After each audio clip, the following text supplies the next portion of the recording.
it's time to meet this week's feature creature. Scott Mitchell of the Erie Zoo is joining us now. Scott, you really did bring in a little creature today. He's making all kinds of weird little noises. Feisty little thing. Yes, he's hopping around. Yes. Briar is the name. It is a hedgehog. It's actually an African white-bellied hedgehog. This is full-grown, big as they get, and you can hear her, I think, and see that little jump every so often. That's part of a defense mechanism. So if something does come near them, they do that to try to scare something away. She's kind of all burrowed in. Her little face is not out, but I can see she's sniffing because we've got some tasty mealworms here on the desk for her today. So that's what we're trying to encourage her, that you can get a chance to see her. And here she comes. Okay, there she goes. She is. It's quite the thing to watch when she starts eating. There's her little face. Oh yeah, she's a cutie. Now they have 4,000 to 7,000. Those are modified hairs, and they're designed to go in all kinds of different directions, so that they have that extra protection. Yeah, that's her defense mechanism. Exactly. She rolls up in a ball. Tight little ball, and well, she's just plowing through. Oh, she's hungry. So they roll up into that tight little ball, and that's what they do to protect themselves. Yeah, and then she starts I'll hissing. try to turn her this way. She now, when they're born, the hairs are underneath the skin and they're surrounded in liquid, so otherwise it would be a pretty painful. I wondered about that. Yes, I didn't know if I should ask or not, but yeah, that's we get into the nitty-gritty here in this segment, don't we? You know, we talk, yes, yeah.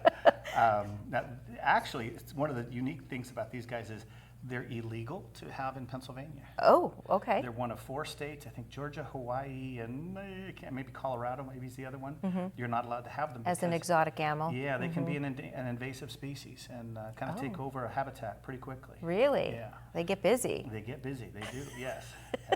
They can hibernate, more or less, when the temperature gets fairly cool, because they don't have a lot of like fur to keep them warm. Yeah. If you were to touch the hairs, is it sharp? It's not any fun. Yeah, that's why I have the gloves on. Yeah. Because it hurts. And if you when they roll up into that ball, it really gets tight, and it really can be. And you're making her very nervous. Well, she doesn't like the movements. No. But no, she takes part in a lot of education programs, and kids really, when we can feed her like we just did, they understand she's a carnivore. She's a good little eater, and she eats a lot of different kinds of insects. At the zoo, it's mealworms, crickets, some earthworms, things like that. And all of our creatures serve a purpose. What is the purpose of the hedgehog? She helps get rid of pests like insects and things like that you maybe don't necessarily want around your habitat or your house. And where, you probably said this, but I was so enamored with how cute she is. Where would you find hedgehogs in the wild? This would be in Africa, so Central Africa. And that's another one of the reasons they don't want to introduce them here to the U.S. It's now illegal to export them from Africa. Okay, yeah.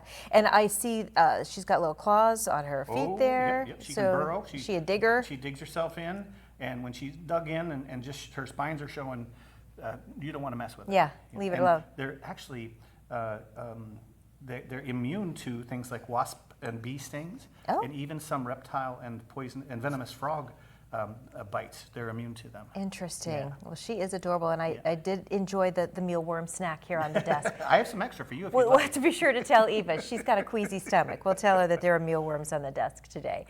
Be sure to stop in and see the Erie Zoo and visit if you haven't done it yet this summer. There's all the information. But of course, you're open well into the Halloween season. And remember, tomorrow is free. It's a free day, all day tomorrow. All day's free? Why? All day. It's called Zoo for All. Zoo for all. So all day, not just 10 to 2? Nope. Well, the event's from 10 to 2, but the zoo's free all day. Perfect. There you go. If you don't have plans, head to the Erie Zoo for free tomorrow. Scott, thank you. Sure.